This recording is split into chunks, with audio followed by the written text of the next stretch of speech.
And welcome to another edition of the Bullheaded Podcast. I'm your host, per usual, Sean Tyson, here with Zoo and Peewish. How you fellas doing? Doing all right, man. Thank God, as Zeus said, pre-production for Christian McCaffrey, Mhm. virtuoso. Man's got 20 touchdowns with 3 games left. He's hitting that 25 touchdown mark, boys. Rushing and receiving, of course. I think he's got Yeah. like 13 and 7 or 12 and 8, respectively, leaning towards the rush. But screw Darnell Mooney, man. He had that thing in his lap. That Hail Mary. That Yeah. Hail Mary. Hail Mary. Let's be honest. It's probably better that they lose, get a better draft pick. But man, I just wanted to beat the Browns so bad. They look good in the first half, man. But man, Joe Flacco. I know we might talk about him a little bit later, man. But he's been real nice coming out of his damn near retirement and saving this Browns team that was looking for a captain of their ship, man. Yeah. Shout out to Joe Flacco coming out of retirement and throwing dimes like he hasn't Warner. left football. Like, Kurt Warner legit. style. Yeah, it is incredible what he's pulled off. But Christian McCaffrey, man, biblical performance, man. Yeah. With almost a full point people, I know he had a 40 piece, man, half point, 39 points. Thank God, because my team really shit the bed. Really shit the bed. A couple of bad. A lot of guys getting a lot of donuts and 2-point performances. So Christian McCaffrey carry the load, save my franchise to advance to the Final Four in my work league. I got to get it done, beat my boss. It's a good feeling. Oh man, he's gonna take away your pay if you beat him. Oh, dude, first thing I saw him today, I'm like, yo, Christian McCaffrey. He couldn't even hate on him because he has him in another league. Couldn't even hate on him. No. He's that good. He's that good, man. But shout out to Christian McCaffrey for saving my franchise. And I'm ready for the playoffs, Final Four, baby. I'm ready. Let's go. It's a big week. Yeah, man. I've definitely been on my fantasy buy. Shout out to Jalen Hurts. I hope he gets his sick game out of him, and then he's ready for the next week, and hopefully he can lead me to a playoff. I don't know.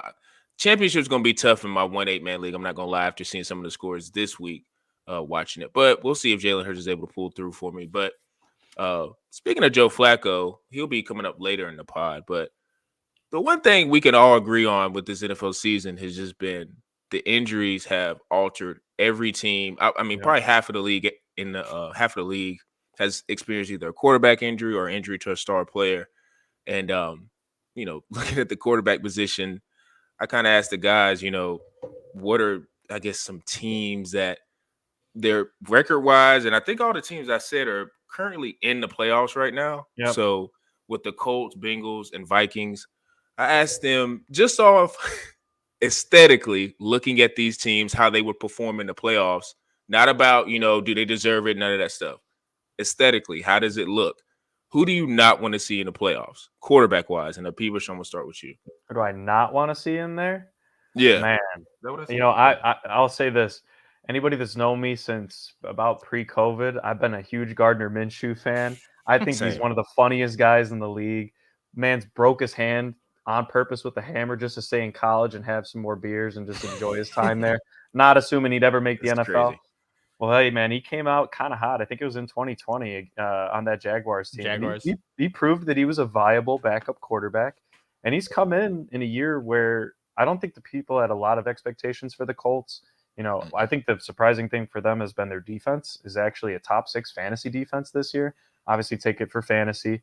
And, their division is a little iffy, so they got a couple gimmies each couple games. But I just don't like watching him play, man. I really don't like watching him play this year. He's playing very safe. He's game managing. I understand that that's what you got to do. Zach Moss has faltered a little bit the last couple weeks, but he's still a quality back. They're getting JT back potentially with Zach Moss injuring his shoulder. There might be a little bit of switch back to the JT starting role. But, man, other than Pittman, I just can't stand watching him throw to anybody, man. Josh Downs, I thought he was going to have a better year. Not really doing as much. He had a nice little start, definitely quieted down. And I think it's because their defense has been playing so well. They're running the clock, just kind of managing the game. As for the Vikings, man, oh, man. First we thought it was Josh Dobbs was going to be the savior of this team, right? And then he just kind of imploded. And now we're seeing Mullins, who actually had a pretty damn good game last week, got Jordan Addison involved. I think he heavily benefited from Justin Jefferson being back. And now you're forcing teams to really respect both guys as well as the guy running up the seam in TJ Hockenson. So I think Mullins has the best weapons out of these three teams. But, man, there's something about Jake Browning, man. There's something about Jake Browning. He just lets it fly. He's got two. Zoo, I know you're not a fan of him, but he can be a number one wide receiver in this league. T. Higgins had a monster game last week, only 4 catches, but he made them count, 2 touchdowns. Obviously, we know Jamar Chase injured. I'm not sure if you guys know the exact timetable, but I've heard missing a potential little bit of time, maybe a week or two. Could be a little bit longer. But I just want to watch this Bengals team in the playoffs. I think they're always dangerous. We know what Joe Mixon can do if they got the offense flowing. Jake Browning is willing to take shots. I think he is the highest upside of these 3 quarterbacks. So yeah, if I'm ranking them, I don't want to see the Colts in. I wouldn't mind the Vikings, but they are an NFC North rival, so I ain't going to root for them. But man, I just think the Bengals, they deserve it. But obviously take into account that the Vikings do probably have the best lock-in possibility of getting into the playoffs just because the NFC is a little bit weaker and bottom-heavy compared to the AFC. So I think the Colts are really going to be vying there with like the Texans, the Bengals. The Bills are obviously still in question at 8-6 as well, coming off a nice, huge win against the Cowboys. So it could be tough for the Bengals, but if you're talking about aesthetics, I'm trying to watch the Bengals and I'm not trying to watch the Colts. Man, I completely agree, man. This kid, Jake Brown, this is the thing. He's a rookie. So we don't know his upside right now. He's coming in. We don't know his downside. We don't know his upside. We haven't seen the range of outcomes, right? Like you got a guy like a Mullins, like he's been a backup quarterback for a while. He didn't look that impressive. Like he threw 2 interceptions. Like one of them was god awful. So like we've seen the ups and downs with some of these. Like Gardner Minshew, you know what Gardner Minshew is. Like he's a nice, steady backup quarterback that could come in if a guy gets injured and just be just a little average, maybe a little below average starting quarterback. Like just be a nice little, as you said, game manager. Yeah. But this Browning guy, even in the pocket, he can move a little too. Yeah, he can move a little. I like his pocket presence, man. When the people get in, he doesn't get sacked and take major losses. Like he can move a little in the pocket. His eyes are always looking downfield. Like with Joe Burrow's out, like I thought this Bengals team was going to be irrelevant since Joe Burrow's pretty much saved his franchise coming in as the number 1 overall pick. But this is why you always draft quarterbacks, because just in case, because injuries right now, like I have not remembered a season like this with the number of injuries to the quarterback position. Like especially with the physicality of the game, they're trying to like protect offensive players, but quarterbacks are getting knocked in and out right now. So drafting this guy to come in and ball out, they haven't really missed a step. Because I remember when he came in and had to play against the Ravens, an elite defense. This is probably the top 2 with the Browns, like up there with the Browns, top 2, top 3 defense. Even though he threw a pick, he looked good. I remember watching that against this is the Ravens, and like he didn't look that sure because that's just Burrow's out. You come in, try to lead the offense, no time to like adjust or whatever. He came in and he immediately looked good, even outside of the interception. I'm like, okay, that happens. Like I watch him play, I'm like, okay, this guy passes the eye test, and the numbers, like, he got 7 touchdowns, 3 interception. Like he got over 70% completion percentage, and like you said, like. This Bengals team actually got some tools. Obviously, we all know about Jamar Chase, and you guys like T. Higgins. He's a nice little beta.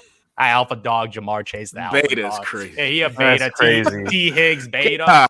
Yeah, that's all I gotta say. T. Higgs a beta is a nice beta. You need a number 2 on the team. That's true. And then I want to shout out the running back. This kid Chase Brown. Yeah, he got a little juice in him. Like we see this trend right now in football, like the smaller running back with the speed. As like as a change of pace guy, Jalen Warren, Jalen Warren, Keaton Mitchell, like he tore his ACL, like Tajay Spears, like that injury is brutal. He tore his ACL. So Devon A-Chain. So you have these change of pace backs, that these smaller built guys that have a little juice in them. You got the big bruiser and the guy with the juice. I like Brown. Like Joe Mixon's the bruiser back. He's the goal line back. He's the veteran there. Yeah, he gets touchdowns. Like I don't know if you saw Joe Mixon's touchdown run they had because he got hit and he was still able to push through.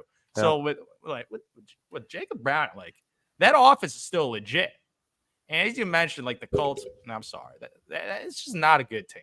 Like I know they got, I know they got a nut. Like their record is a lot better than I thought would happen this year. Like you got a bunch of like 8-6. Like that division is just mediocre.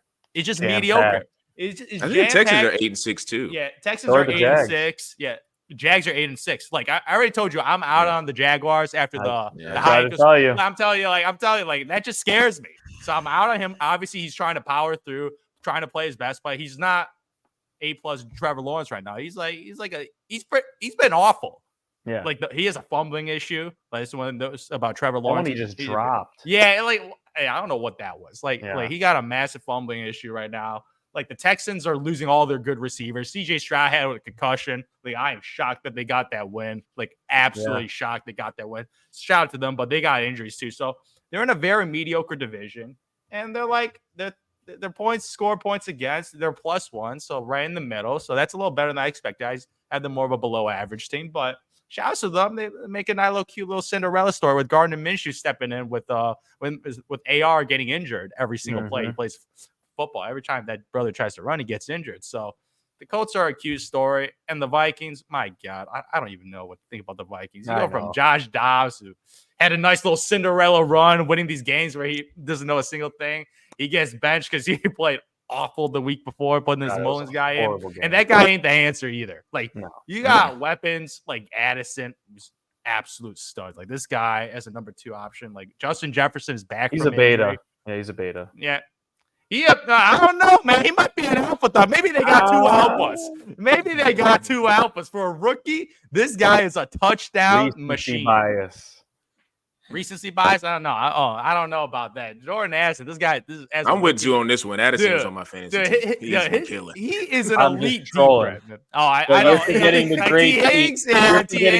You're forgetting the great T. Higgins seasons that he's had too. Okay, he has some cute seasons, man. But Jordan Addison's rookie season has been awesome. Like you saw him step in when Justin Jefferson got hurt, and this guy took over as the alpha role on the team, even with the TJ Hockenson. This guy has been a touchdown machine. So they got weapons. This guy Ty Chandler, don't know a single thing about him, but he looked good. He looked good.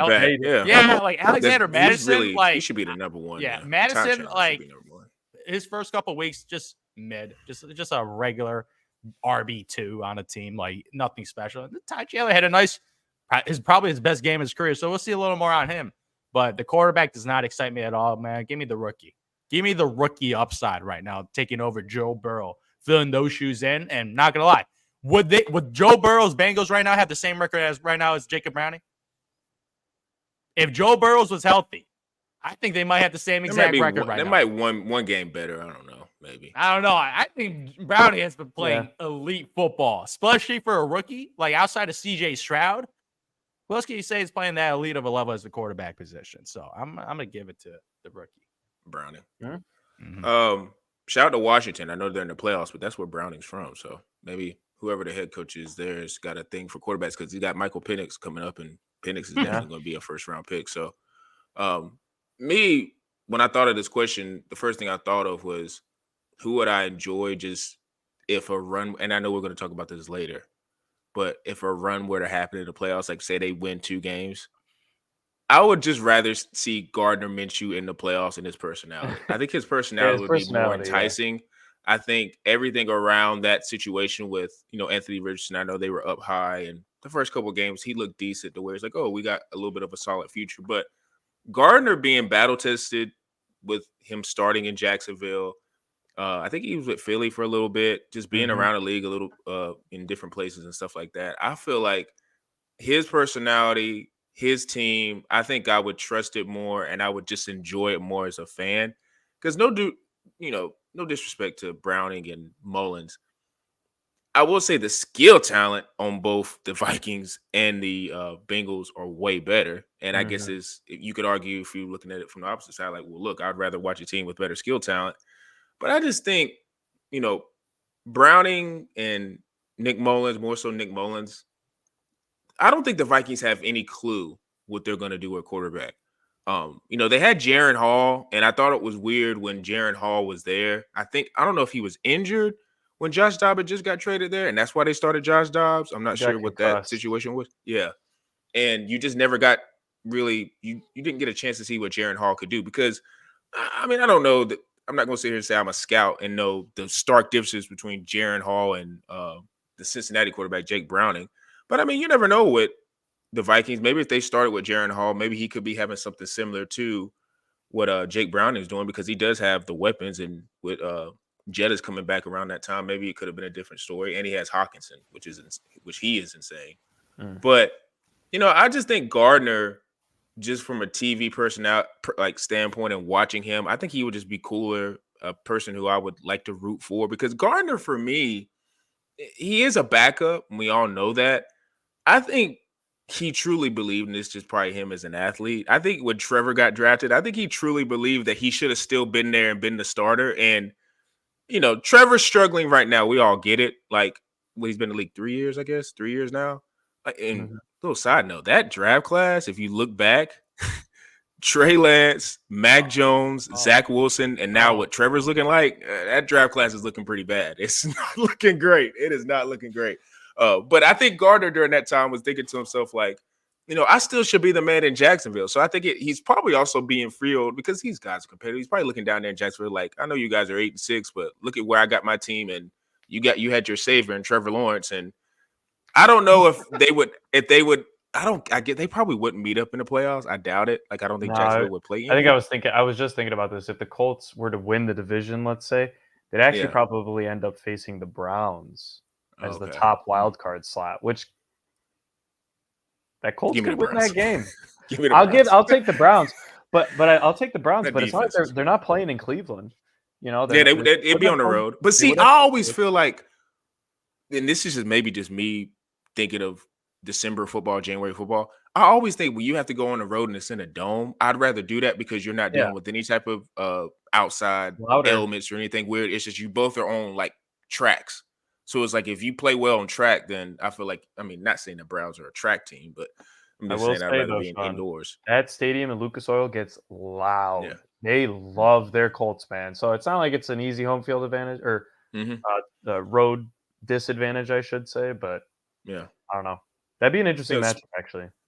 For sure. But just to finish that point, it would be just interesting if the Colts were to match up with the Jaguars in the playoffs. That would be a nice little side plot. But speaking of the Browns, the Browns and the Buccaneers, I guess preseason had very different expectations. I know Baker coming in, people were just like, okay, he's there. He's going to do his little year in, Tampa Bay, and then we're going to figure out because he's probably not going to be renewed, and we'll figure out who our real quarterback's going to be. But the Browns are like, okay, we're going to get Sean back after whatever. He's going to come back. He's going to bring us to the promised land. We're going to get to the playoffs and compete.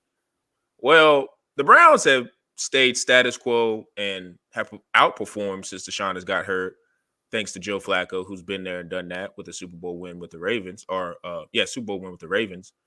And then, juxtapose that to the Tampa Bay Buccaneers, man. I think most people probably 2-3 weeks ago was thinking like just by default Atlanta was going to win the division. But then Tampa Bay has just stayed steady. Baker has played good this year. He hasn't been great. He hasn't been awful. He's been steady and good for them. I think he's a quarterback that if he's able to get them to the playoffs, he could, demand a decent contract. So just looking at both scenarios and with them, I think everything's fluid. Stuff can change. But right now they're both in the playoffs. And I was thinking to myself, who is more likely to just go on a run and you look up on January, whatever, and you're like, wait, the Browns are in the AFC Championship game? Or wait, the Bucs are going on the road to the 49ers to go play them in an NFC Championship? Like, you're thinking to yourself, like, which one is more possible? And Zoo, I'm going to go and start this with you. Oh, man. For me, man, Baker Mayfield, man, I'm fading you, man. I ain't buying the Buccaneers. Yeah, I said it, dude. The Buccaneers. Oh, man, dude, it's such a cute story, man. They beat the Panthers. You know my thoughts about the Panthers. It's one of the worst football teams I've ever seen in my time. They beat the Falcons. That team's an absolute joke. Arthur Smith, man, shaved the mustache. Gonna get fired. Hopefully end of year, man. And then they beat the Packers, and that was an ass whooping. That I give you that. That was a good win, even though I told you the Packers this year, they're not. I don't think they're a good football team. They had some really surprising games where Jordan Love plays out of his head, but I don't think Jordan Love's. I don't even think he's not even average right now. Like, he has those games where he looks really, really good, and he has those games he just look. Yeah, he's playing like a guy who's played football for the first time in his life. Yeah, so like legit, some of the games where he looks bad, he looks really, really bad. So I don't buy the Packers as being they were below average football team. So they had a nice little 3-game winning streak. Baker Mayfield, that game against the Packers, probably one of the best games I've ever seen him play football. He was throwing absolute dimes, touchdowns. man. Yeah, 4 touchdowns, man. And if you look at his season, 24 touchdowns, 8 interceptions. It's a career year. It's a career year. Like if you look, if you compare that to his best year on the Cleveland Browns, 26 touchdowns, 8 receptions, 63 completion percentage. Like right now, 65 QBR. Like his year this year is pretty comparable to the best year of his career, and that was a long, long time ago. That was 3 years ago. So that's when he was playing peak football right now. Revitalized his career with this team. Shout out to Mike Evans, Mr. 1,000 yards himself, helping him out. Yeah. Get another tutty for him. So, like, it's a cute story, but they ain't winning nothing, man. They ain't winning nothing. Because if you look at the Browns, my goodness. I'm telling you, the Cleveland Browns have some impressive wins this year. I don't know if you guys remember. They beat the 49ers, which is a team that has been ass-whooping everybody right now. Like, Brock Purdy, he's putting up MVP numbers. Like it might have to do a lot with Deebo Samuel's yak ability and Christian McCaffrey. Like the dude could fall on the ground and still get a touchdown. Like the play calling has been impeccable. So they beat the 49ers. They beat the Baltimore Ravens. Yeah, they did. Like that's one of the, I think I mentioned top 2 defense up with the Cleveland Browns on their defensive end. Lamar's like his numbers aren't that impressive, but like he's doing just enough for them on offense. So obviously, right now Isaiah Likely steps in that Mark Andrews role. That's a heck of a catch he had last week. Yeah, and he's been pretty good. Like he's been putting up some extremely good numbers. Yeah. He's becoming Lamar's favorite target just out of nowhere. Like Isaiah Likely is one of his go-to guys right now. So like beating the Baltimore Ravens. He's what Kyle Pitts should be. True. That's how Kyle Pitts should be playing. I'm telling you, it's Arthur Smith syndrome, man. Like he's contaminating Bijan, Drake London, Kyle Pitts. These guys on any other offenses and any other schemes, man, they would be utilized to their full potential. So like those are just like a couple wins. I'm like, okay, the Cleveland Browns they beat some really, really good teams. And when you're in the playoffs, you got to beat some really, really good teams. And the Buccaneers, man, they could beat up on some bad teams, man. But it's against good competition. They have absolutely zero chance. So, like, it's a cute story. Like, you can have some nice wins. You can beat the Titans. Like, you can beat the Saints. You can beat the Bears. Like, the Vikings. Like, I'm just telling you, this is all their wins right now. They beat mediocre teams, and it's good for them. They're in that same tier, so they could beat on guys that are slightly below them. And shout out to Baker Mayfield. But I'm going with the Cleveland Browns, and just because of the defense and their physicality, even though they're without Nick Chubb, like, Jerome Ford stepped in. He's been looking pretty good. Enough, but he's doing solid. He's a very solid running back. A lot of it is just due to the offensive line being awesome. Yeah. Kareem Hunt is still a really good goal line back. Like that's one thing he does. He can still get touchdowns. Like when they get in the red zone, they smash it in. And Joe Flacco is a guy that I question a lot of football teams why this guy was not a backup quarterback. Because Joe Flacco right now on the Cleveland Browns, Jets obviously because he was over there. So like I don't know what happened over there.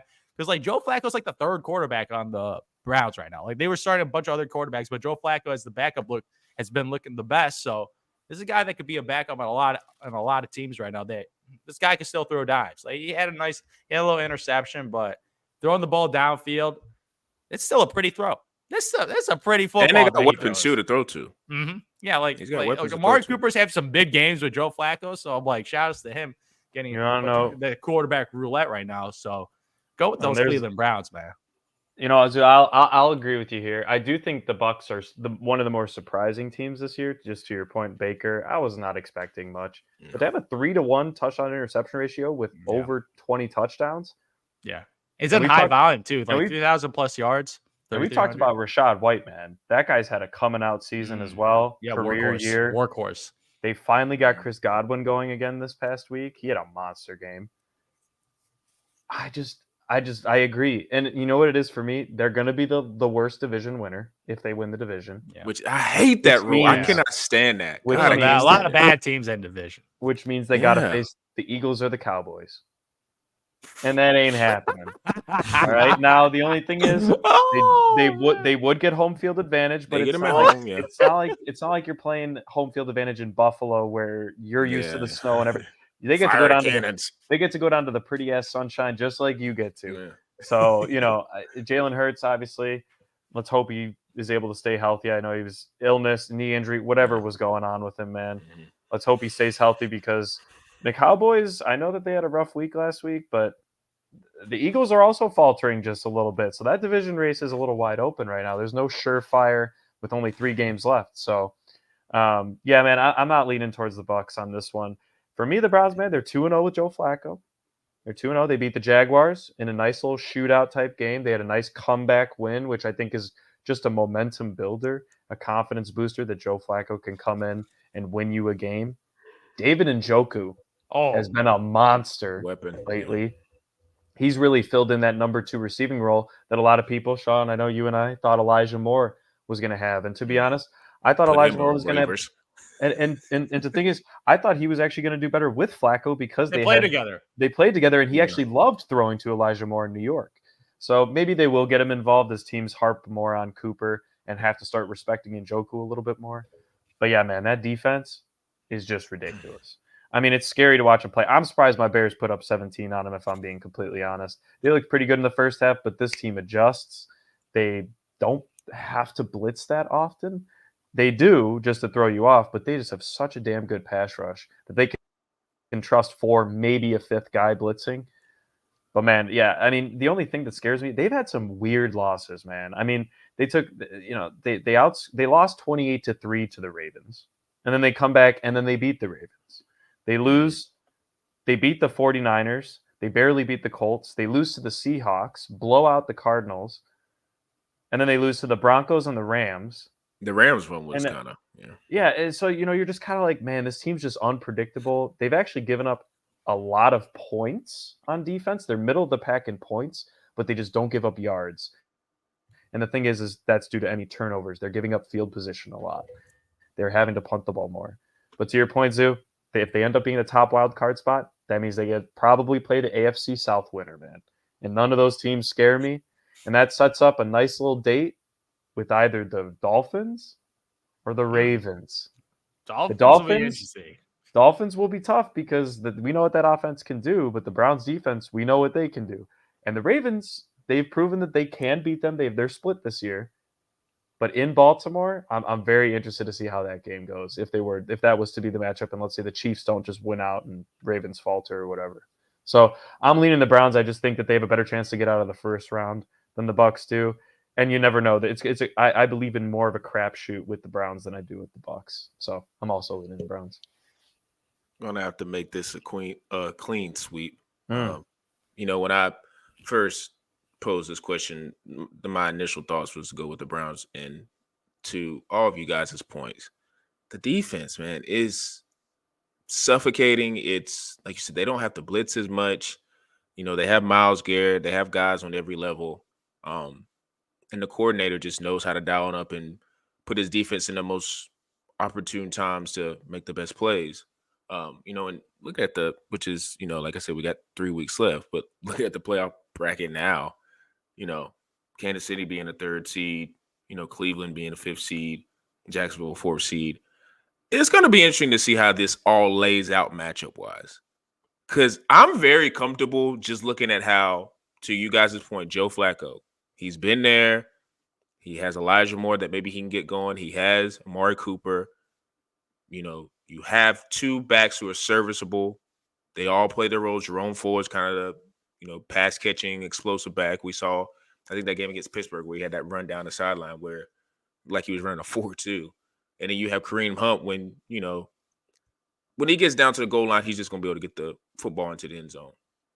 Thinking to myself, just looking at this bracket, I feel very comfortable with like Cleveland in every game they would play in the playoffs right now with the setup currently. Like it changes. Teams are going to come in and out probably from the AFC. Less likely in the AFC, more so in the NFC. But like Cleveland versus Jacksonville, I'm picking Cleveland. Like Cleveland versus Cincinnati, I'm probably picking Cleveland.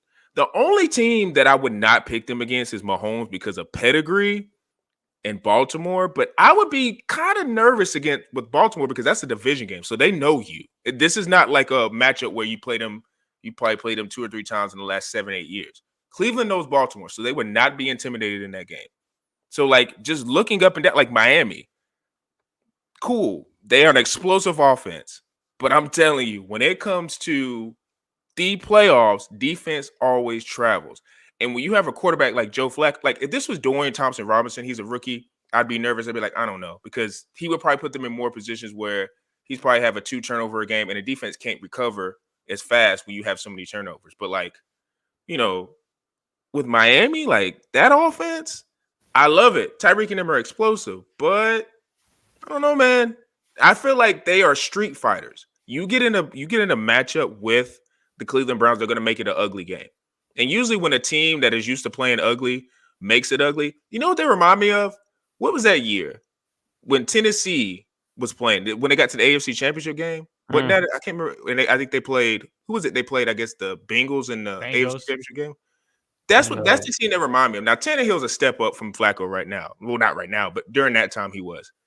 I feel like that's how they would play. Like Tennessee mucked it up, made it nasty, and bingo, there you go. They're able to, next thing you know, they're in the AFC Championship game. So I think the Browns would be in a position. Flacco, former Super Bowl MVP, people forget, man. He led a team to a Super Bowl and he won the MVP. I'm not saying he's in a similar situation. He's not the greatest quarterback of all time, but you trust him more than your average quarterback because he's at least had experience. He's a discount Eli Manning, basically. Yeah, got it. Exactly. He just manages the game, and he just kills Giants. Just manage the game, kill Giants. That's what he does. Exactly. Mahomes is next. Mahomes, buyer beware, or not buyer beware, but beware, Mahomes. Like, you know what? You don't want to be in a situation for you. Yeah, because they just Kansas City just looks all out of sorts. I know they got back on track last week, but they just don't look. Rasheed Rice, man. He might be a true nice little number. Rookie wide receivers show up late, so he's been balling. He's been balling. Pacheco's going to have to be the guy for them in the playoffs. He's going to have to. They're going to have to run it 20, 25 times. He needs to be up and down the field and not make Mahomes a game manager, but so you don't have to nice deal 48-yard catch. Yep. Yeah. And shout out to Andy Reid for still having Tony on the roster, because I tell you what, he's better than me. He is better than me. He is. That's why he's a head coach and I'm not, because he has the patience. I don't. As a fan, if I was a fan of that. I think he probably had to go home and eat 10 cheeseburgers just to cope with the pain of watching him play football, man. Yeah, you see Patrick Mahomes just raging on the sideline. He's like been extremely emotional about the struggles right now. He's got to chill out. I feel like all this like animosity and blame, like he doesn't want to blame his teammates, so he's just trying to blame everything else possible. But I feel like inside, he's like, man, we keep calling plays for this Kadarius Toney guy. This guy a bum. This guy can't catch. He's dropping off size. Like, he's been horrendous. And it speaks to the receiver room. Like, what in the hell is behind Kadarius Toney to where you don't have enough trust in anybody behind him to put? I mean, he's awful too. He's awful. The only thing is Toney. You have to respect his speed, which I guess I can understand that.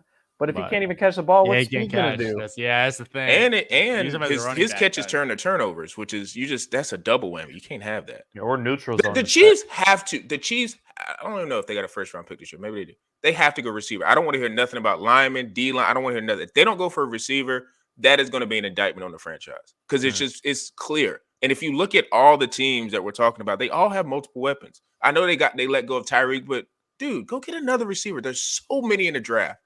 Like, stop with this. Rasheed Wright, respect, but come on. Let's be a big boy and get a big boy receiver. And the thing is, Travis Kelce, he's dropping a lot of passes this year. Yep. He is not the Hall of Fame Travis Kelce we saw last year. That was him at his absolute peak. Like, we definitely seen some regression on this guy, because this guy has dropped a lot of passes this year. Wait, it's not only the other receivers. Like, Travis Kelce has had an off year. Wait, Zoo, are you referring that the reason why he's not playing like a Hall of Famer is because he's with Taylor Swift? I'm not referring to anything. All I gotta say is, like, he got a Hollywood girlfriend. He got the podcast on the side with his brother. It sounds like he's like setting up for his next life. Distractions. I'm not gonna say distractions, but he just got other hobbies now. Like football, other distractions. Yeah, he's talking about the pains of his body, like feeling aches and pains. He's setting it up. He's setting up like about. He's up there in age. The thing is, he's old in football age. Like, he's 34. So, like, if you retire 35, 36, that's like, okay, that's very, very reasonable. So, not to say I'm a Hollywood script guy, but like, if somehow Kansas City and Philadelphia got back to the Super Bowl and like Kelce, Jason Kelce was able to win, I would not be shocked they just both retired. Just on some like, Jason Kelce's whatever, old we're too. done. He's older. A couple years older. He's a couple years older than him. Because that would just be the bookends of like both of my sons, his mom, both of my sons won, and then whatever. Just a Hollywood ending. But we'll see with the Chiefs. Like I say, you can't doubt Mahomes, but their receiving core is pretty disgusting. So getting into our Week 16 bets. There is no nobility in poverty. I have been a rich man and I have been a poor man, and I choose rich every fucking time.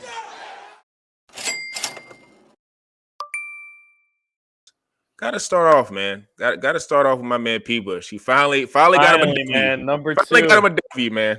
Number 2, I'm telling you, I'm starting a streak to end the season, boys. Let's do it right now. But yeah, man, Rachaad White, absolutely monster game last week on both rushing and receiving. Him and James Cook are kind of on that, just pseudo wide receiver running back kind of guys. Two of what you guys would say, probably more so what we saw of Pollard in years past, is what these guys have done more successfully. Now, obviously, we got to see if they continue to do it for the next couple of years. But Rachaad White, nice touchdown last week. Obviously, Raheem Mostert, Mr. Touchdown himself. People forget, man, he's got 17 touchdowns himself. Crazy. McCaffrey's got 20. He's got 17. I think a lot of people slept on him because of his injury history this year. Yeah, and his age, but he somehow stayed healthy. Yep. You know who apparently lit a fire under his ass was Steve Smith, man, the old wide receiver for the Panthers. He was like, he came up to him early on in his career and he just said, well, how do you keep getting out of bed and get on the field? He's like, because I still care, man. He's like, age shouldn't matter. And then he's like, from that point on, he goes, I didn't care. I just wanted to win. I want to score. I want to do my job. So Mostert, always a safe bet, but I ain't sticking with him this week, man. I'm going with a hot hand in James Cook against the measly Chargers. James Cook. And I'm going with TJ Hockenson against his former team, the Detroit Lions. Tight end. Here's my reasoning. James Cook, the Bills, I've been saying it for years, boys, and I'll say it again. When they decide to run the ball, they can beat almost any team. Yep. And we saw what they did to the Cowboys, who are supposedly a great defense. And James Cook manhandled them. And both the rushing and receiving, he got 25-plus carries, dominated the game. I just think the amount of touches he's getting has really taken away from Gabe Davis towards the latter half of the year. He's been atrocious. He is on waiver wires in most of my leagues. And I just think James Cook is getting way more opportunities. And Stephon Diggs has also been a little quiet as of late. They're riding James Cook, riding Dalton Kincaid, and then the Josh Allen rushing attack, man. And then TJ Hockenson. I just think that after this Addison game with Justin Jefferson, they have to severely respect at least 2 of these guys at any given time. And TJ Hockenson is going to be more of those 8 to 10 to 12-yard routes that are just going to be more open and comfortable for Mullins. I think they're going to target him in the red zone. They don't want Justin Jefferson to get going, break the big plays. Same thing with Addison. These are both big play wide receivers. I'm going to pick the underneath guy who's going to be having those mid-range catches for a touchdown this week for the Vikings, because they're going to have to pass the ball if they want to stay in this game. Interesting. James Cook is very interesting. Like with the offensive coordinator they let go, they have definitely leaned more heavily on the run. Like Josh Allen is throwing a lot less. You see an offensive scheme changing pretty much. Like 100 yards or something. Yeah, James Cook had a unbelievable game. Like Dalvin Cook he went off. His peak is over. His little brotr has definitely showed out and showing people that he's not like people like we just associate him as Dalvin Cook's brother. Now he James Cook. Now he's the brother now. Yeah, Dalvin's the old guy in the Jets. Dalvin's his brother. Yeah, exactly. Now that's like the guy in the Jets. Oh, that's James Cook's older brother over there. So shout out to James Cook making a name for himself, man. But this week, man, last week was brutal, just absolutely brutal. Because like when the Falcons went up, I'm like, okay, Panthers ain't scoring. Like this team is just awful. And I got to give it to Bryce Young. Had a nice little cute little drive at the end of the game. Like beat the Falcons. God damn, the Falcons are awful, man. I tell you, this team is awful. I was just picking the more awful team, but oh my, I still can't believe they lost. Just don't touch the NFC South. Like, my God, the Panthers are awful. Like watching that game was painful. It was just absolutely painful. I was just watching for my bet and absolute waste of my time, man. Just an absolute waste of my time. It's pretty bleak for the Panthers, man. Yeah. Yeah, they don't have their draft pick. Bryce Young, obviously the rookie, so I still give him a chance. Like, rookies have bad seasons, especially with the lack of talent allowing. Like, God, got rid of the wide receiver one, shipped them out for the draft. Like, shipped them out for. If you sold high on Adam Thielen, you're a smart man or woman. Jesus Christ. Yeah, and Thielen finally regressed to the mean because first 4 weeks, man, looking like an alpha dog with the numbers he's putting up. But that guy's past his prime, man. This week is tough. A lot of big spreads, and I'm a little nervous about a lot of big spreads, man. A lot of injuries, too, this week because there's a lot of asterisks right now because Tyreek Hill, is that brother playing? It's tough, but I'm going to go with the Dolphins, man. Dolphins -1.5 against the Dallas Cowboys, man. Ooh. Yeah, I'm leaning from watching two bad teams. Like, I'm making a bet. It's going to be on some good football teams, man. My God, that game. I can't believe I watched any minute of that game, man. But I'm talking about this Dallas Cowboys team. This is a 50-50 game. I'm just taking the -1.5 because the team's at home. And pretty much Dallas Cowboys on the road is not the same team. Like, when they are in Dallas, absolute domination, right? And I got to give it to them. Beating the Eagles, that was impressive. But they were at home. They dominated. And when they played against those Buffalo Bills, man, like I told you, their record is I'm telling you, their record for the Buffalo, that is a great team. That record doesn't really show how great of a team that is. Because if that team makes the playoffs, I would not want to see them in a wild card game. No. I would not want to see them in a wild card game. And this offensive change, Josh Allen pretty much telling him, okay, let's chill a bit. You don't need to be Superman all the time. Let's lean on the run game, man. Like, you only have to throw a couple times, and they were able to dominate. They were able to score 31 times without Josh Allen jacking up 40 passes. So, like I said, Dallas Cowboys, they had that one great win over the Eagles and a legit playoff team. But other than that, like, Miami Dolphins, this is an elite football team. I'm putting the asterisk that Tyreek Hill needs to play, obviously, because the Tyreek Hill is gone. Like, because right now Vegas is saying Tyreek Hill is playing that game. He's going to play, yeah. Because it would not be a 1.5 point spread. No. If Tyreek was out, because that spread would be. Even though Waddle stepped in nicely last week. Waddle stepped in nicely against Sauce. Yeah, like that's the thing. The thing about Miami is very similar to Dallas. They just beat up on bad teams. They just beat up on talent. Yeah. They just beat up on like a lot of turnovers. So like a lot of Raheem Mostert, cheap little tutties. They just like run it in. So like they force a lot of turnovers against these bad teams. So it's like two very similar teams. Like two elite teams that beat up on bad teams and struggle with like playing against other good playoff teams. So right now we're going to see a nice little game where we see which one's the better playoff team right now, because they are in very similar situations. Like if I remember, like record wise, I think they have the same record. Like they both got 10 wins. They're both in the top of their division. And they both got elite offenses right now. And the defense, I know the Dallas Cowboys defense, Micah Parsons, those boys, man. Like I go like the running attack. I don't know about their run defense. I don't know about their run defense because right now I love my boy Devon Achane, Raheem Mostert right now at home with Tua and Tyreek. That's what I'm thinking about. Yeah. I'm just watching like they expose bad teams, but this is a perfect opportunity for them to show out to have a big win because they lost to the Eagles. They lost to the Chiefs. Yeah, they gotta have this game. They beat the Jets, whatever. Like the Jets, like they put up the white flag with Aaron Rodgers. All I hear is Aaron Rodgers news of him not playing because the season's over. So this is a perfect opportunity to have them as a statement game at home, only -1.5 point spread. So they just gotta win. You gotta beat them by a field goal. Like, and you know what, Zoo? This is a huge game for the AFC East because if they win this game, it puts the Bills out of reach of catching them, in my opinion, unless tiebreakers go a certain way. But this Bills team just beat up on the Cowboys, and we can really measure if the Dolphins are legit. And I think that's the big thing because, you know, the Cowboys have played on the road at both games, so you could say that it's pretty damn near similar facing both of these AFC East teams. And we saw what the Bills did. You better believe the Dolphins are taking a playbook. This might be a beautiful week for Tyreek Hill if you're playing against him because I think they're going to try and run the ball down their throats. I hope you're right. One or two big because I'm praying Tyreek scrubs. I hope you're right, man, because I'm playing against Tua. I'm playing against Tyreek. So I swear to God, Raheem, the dream, must start, must play, Tony Machine, man. That's all I got to say, man. Please have him give me a Raheem game because I swear to God, man, no A-Chain either. No A-Chain. No, oh, you going against A-Chain too? I'm against the whole Miami Dolphins offense, man. Thank God she doesn't got redeemed the dream, man. Sorry. Thank God. Hey, I got Christian McCaffrey back here, but she got the Miami Dolphins over there. So I'm a little nervous right now. I'm a little nervous, but I'm hoping you're right. It's a heavy run attack, and I think it might be because they're going to try and dominate the ball. Dominate possession of the ball and keep. That's going to be a hell of a game. Is that Sunday night? No, it's 4 o'clock game. The 4 o'clock game. It's the America's Game of the Week. America's Game of the Week. Yeah. 4 o'clock. Nice. Yep, Fox. Miss Joe Buck and Troy Aikman on those, man.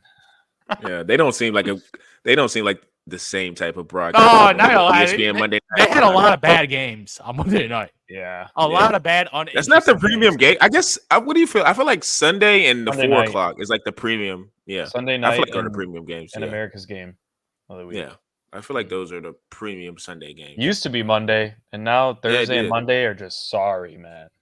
Sorry. I guess you could say Amazon is probably the worst. And then it's probably Monday, and then they had the Bears Panthers on there. We all know that was just for drafting purposes. they're just trying to get real estate. They don't really care. Two birds, one stone, man. Let's get these bad teams out of the way. Yeah. That's what they're doing. Man. So I want to hear Sean's that game's long gonna shot. be good. That game is gonna be. That's a pick'em. I think that's a massive pick'em, especially if the Dolphins run the ball like crazy. Yeah, and it's gonna be they can. A good game. I got burnt last week, man, with Russell Wilson, Sean Payton. Thought they were going to be able to get on the fast track with Detroit. Laporta. Saw a little blood in the water, but who in the heck would have called Laporta going for 3 touchdowns? Jared Goff actually playing well in a decent game. And that right there is just kind of a telltale sign. Listen, we saw what Denver was at the beginning of the season. I really am not sure who they played in that whatever 6 out of 7 games they won, but you should trust the team that's been the most consistent. And I think the Detroit Lions were the most consistent team. I knew they were the most consistent team, but I got caught in my hand in the cookie jar trying to ride the hot wave with the Denver Broncos. So this week, I was thinking to myself, like, let me pick a safe game. Let me pick like a plus 110 or plus 107, something easy. Then I was like, nah, this game right here is a statement game. This is a statement game. Massive statement game right here. Going with the Ravens and the 49ers. I think this is a massive game. Wow. This is a massive game for both teams. And if you look at both sides where they are, they're both number 1 seeds. Some might say, hey, maybe looking at a Super Bowl preview right here. So I think the stakes are going to be really, really high. Like, it's going to feel like a preview to, like, this might be coming down the pipe. So I think both teams are going to be on alert. Ravens losing Keaton Mitchell, man. Like, when you think of a guy who's just an explosive, like, he's not A-Chain, but just having a guy who's in his rookie year, explosive, just another option for Lamar, especially with Lamar when he runs around. Like, and I feel like Lamar this year is like still a quarterback that runs around, but he's not a quarterback that's breaking off like 40-yard runs. He'll get his 15-10, then he'll just fall. Like, that's just what he's doing now. Mm-hmm. So, but having that type of back in the backfield would be useful in a game like this. But, I think Zoo brought it up. Likely, man, he's turning into a down-the-field threat. It is kind of a little bit of a caution because he is still a young guy and he's still trying to find his way in the league. But I do think if, him, Odell, you got Zay Flowers as downfield threats, Odell eating underneath. I think this is a game that they can make a statement. Defense always travels. I'm a big believer in that, especially when we were talking about with the Browns. I think the defense is going to travel. That's another thing. I think that's going to be because let's see, the Eagles. Their defense now is being kind of exposed as like they're okay, but they're not good. Like, I think some people before the season was like, this Eagles defense, they're going to be like top 5. I don't know. And if you look, and I don't know if CMC played in this game, I'm not sure. But when they played against the Browns, an elite defense like that, I didn't see CMC or any of the guys on the San Francisco offense just going up and down the field. That was one of Brock Purdy's like kind of iffy games. And I still think, with all my money, the Browns is the best defense in the NFL. I think that's the best defense. But the Ravens are not far behind. So I'm interested to see what they're able to do against the 49ers. Lamar, like I say, his stats are not gaudy, but, I think he can take care of the football. I'm just interested to see both teams in this situation. They're going to rise to the occasion because I do kind of want to see how the Ravens respond because I still think people don't respect them as the number 1 seed because I feel like people are like they're just there by default because the offense is not explosive. Exactly. It's just the offense is not explosive. So it's like I think most people are like, the Ravens are probably going to get mollywopped by the 49ers, and that could happen. But at plus 194, I mean, we did see the Ravens, and I know it's the Lions, but they did smack the hell out of the Lions that one game. So it's in there. I just don't know if they can get to that level, but I think they can get to a level where I'm willing to put a little bit of income that is not mine on a game where put a little money on that plus 194. I think bet 365. I don't know if you guys have ever used that. Yeah, I've seen plus that. 200 there. They got the highest odds at plus 200 right now, but I don't know, man. I think the Ravens are in a situation where, look, we want to prove we're one of the elite teams. And I think making a statement, I think it's a Sunday night game. Monday night football. Listen, we just dogged the Monday night talk about some there's no good games, but hey, there's a good game right there. I would like to see what the Ravens do on the road, 49ers. I know they're rolling right now, but like you said, to Zoo's point, it's Brock Purdy. Like, listen, we're probably going to give the MVP to him, which is insane still to think, but like it's still Brock Purdy, and like he could have he could have a down week. He could have a down week against this Ravens defense, and like I said, I don't like going for the, even though I should because I've lost like 2 or 3 in a row, but I don't like going for the plus 110, the safe ones. Plus 194, man. Plus 200. Hey, we'll see. But I'm gonna need Lamar to keep throwing it to Likely because I do like that downfield threat. Even if he's not ready for that moment, just keep throwing it to him. You need one of those Gus Bus 3 goal line touchdown kind of games, man. That's what you need. I don't know, man. Who else is their back? Who's their other back besides Gus? Justice. Yeah. God. But to your point, against the Browns, McCaffrey only had about 60 yards, but of course, still found the end zone on a touchdown reception. But that's his worst game. But they didn't have their linemen though. Right. That was the game. Williams. Yeah. Trent was out. Trent was out. Debo was also out. So they had some injuries that game. But McCaffrey, please to God, man, give me another virtuoso performance. Yeah, I need another one. I'm telling you, you're talking to the 2 guys that don't want this. That Monday night, this is the last game of the week. It's gonna decide a lot of fantasy football matchups, and it's gonna be the last game. I'm gonna be sweating balls, man. I got him and Debo. Oh man, mama! I need to be down like if I'm down 30. Yeah, I'll be sweating, man. I'm just hoping for a shootout, man. I need Zay to go off. I need CMC to go off. Woo, I'm praying to God it's a hell of a game. That's a hell of a game. I'm praying it because a lot of these primetime games, a lot of blowouts. Yeah. Right? Yeah. The Eagles, Cowboys thought it was going to be a good game. Yeah. Kind of a bad game. So I'm just hoping this is one of those more competitive games because when those good teams get rolling, they have an ability to the atmosphere is going to be, it's a Monday night game, but that atmosphere, I think, it's just because I think with it being an AFC, NFC game, and it's like this could be a preview, I think that it's going to feel like not a Super Bowl atmosphere, but like a playoff atmosphere in that game. So, yeah, we're all hoping for a great game. And like I said, we'll see what the Ravens got. So make sure you guys tune into our YouTube channel, Quantro Knows. Make sure you tune into our Instagram, bullheaded_pod, putting all kind of clips up there, whether it's NBA, NFL. You make sure you guys tune into that. Bullheaded X64 with our TikTok, putting the same type of clips up there, just doing different types of sounds and animation with that. So tune into that. Spotify, Apple, Google Podcasts is where you can listen to us. And for me, Zoo, and P-Bush, we are out.